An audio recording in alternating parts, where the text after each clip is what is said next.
E, é óbvio, as pessoas elas vão instrumentalizar a ciência em benefício próprio. Então, o cara, por exemplo, que quer descredibilizar a ciência que ele diz ser a tradicional e quer, com isso, vender, sei lá, um suplemento que ele vende, por exemplo, é um exemplo claro. O cara vai usar as limitações da ciência, ele vai usar, que são verdadeiras, tá? As limitações existem, ele vai usar a ignorância das pessoas, que, pô, a pessoa não tem um conhecimento. Cara, ninguém é obrigado a ter um conhecimento profundo sobre ciência.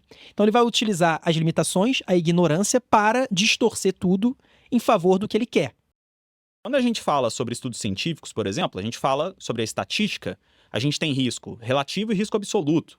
Então, ou seja, existe o risco de uma diminuição e o risco dessa diminuição frente à saúde do indivíduo. Existe a parte de significância estatística, que uma alteração que é estatisticamente significativa, ela pode não ter impacto nenhum na saúde da pessoa.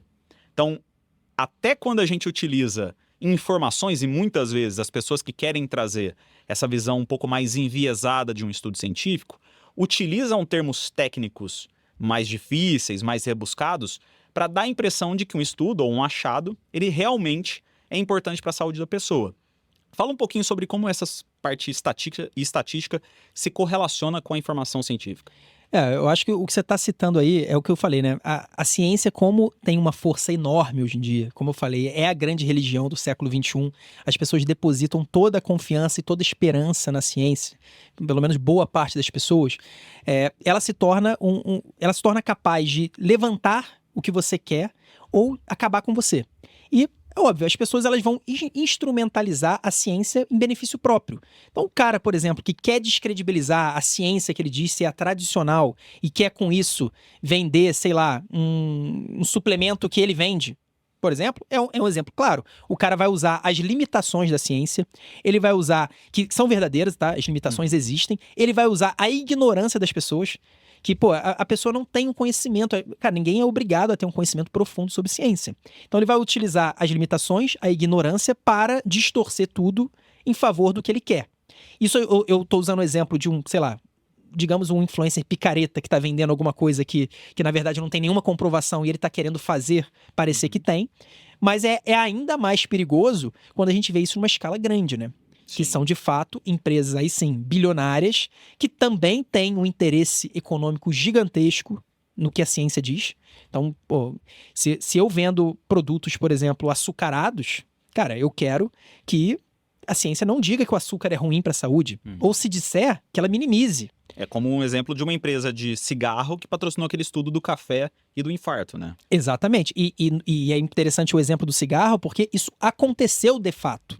Quem estudar um pouco da história da proibição do cigarro, não, né? Mas do início da campanha contra o cigarro, dessa campanha que inclusive foi bem sucedida contra o cigarro, vai ver que as empresas norte-americanas de cigarro, cara, elas fizeram um enorme lobby, elas financiaram vários estudos e vários cientistas que, a partir da limitação dessa coisa da causa, né, como eram estudos observacionais, elas começaram a tentar distorcer a discussão para dizer que o cigarro não era tão ruim assim.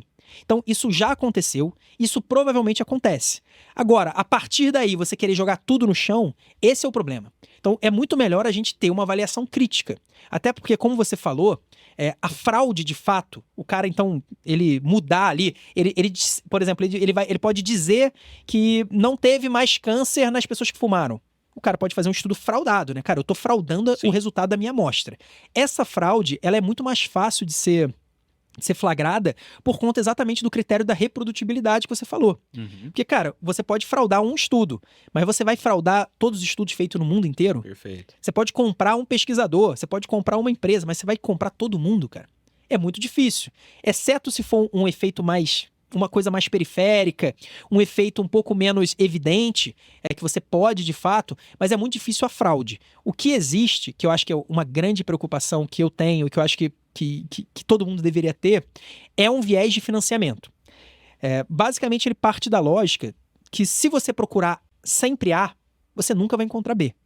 Você pode até não encontrar. Pô, tô procurando A, digamos que procurando A seja, cara, eu vendo determinado produto e eu quero associar esse produto com saúde. Então, digamos, cara, eu tenho determinado produto, cara, eu quero que esse produto seja visto como saudável e que a ciência corrobore isso. E eu posso, como uma empresa bilionária, eu posso financiar estudos para procurar. Ou seja, para procurar essa associação entre esse produto e a vida saudável. Cara, você pode até nunca encontrar, porque você não fraudou, se o produto não for realmente associado à saúde, você não vai encontrar. Mas se você coloca todo o seu dinheiro para isso, se você financia isso, se todos os pesquisadores estão olhando para isso, cara, quando que a gente vai encontrar aquilo? E aí aquilo, para tentar trazer aí para uma coisa mais prática, pode ser, esse A é um remédio, então uma empresa que faz remédio, ela quer encontrar uma associação desse remédio com a longevidade, por exemplo. Pessoas que tomam esse remédio vivem mais. É o sonho de qualquer empresa farmacêutica buscar um remédio que tem essa característica. E aí você vai buscando, você vai financiando pesquisas para o remédio X, para o remédio Y, para o remédio Z. Você dá dinheiro para as próprias revistas científicas publicarem artigos sobre isso. Os grandes pesquisadores das grandes universidades estão focados nisso. E quem que está focado em, por exemplo, medir o comportamento A?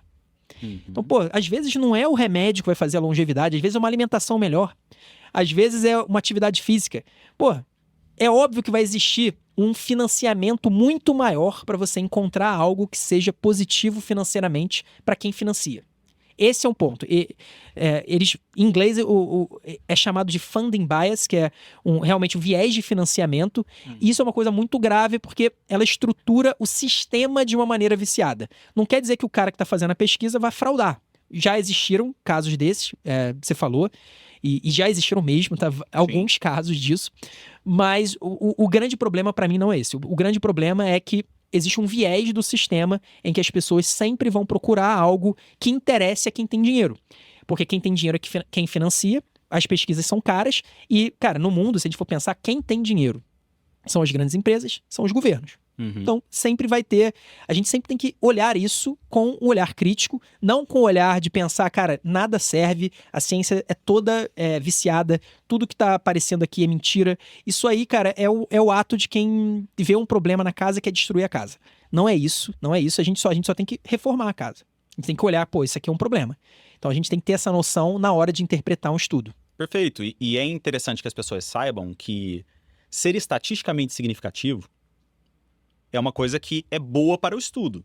Não necessariamente ela é correta, mas, cara, ser estatisticamente significativo é algo que faz com que esse estudo seja um pouco mais confiável. Quer dizer que ele é 100% confiável. Um risco, por exemplo... Na verdade, é uma premissa para você pensar na possibilidade dele ser confiável. Se ele não tiver a estatística relevante, cara, aí, pô, é um resultado negativo, na verdade. Agora, a mesma coisa do risco relativo e risco absoluto, né? Risco em ciência, para o pessoal saber, não está relacionado exclusivamente a alguma coisa ruim, né? Risco é mais ou menos chance de acontecer. Vamos supor que eu compro um bilhete de loteria. Eu tenho uma chance X de ganhar na loteria. Se eu compro 2, eu aumento a minha chance. Só que isso mudou a minha vida? Provavelmente não. A chance de ganhar na loteria ainda é muito pequena. Mas eu posso ter ali dobrado a chance.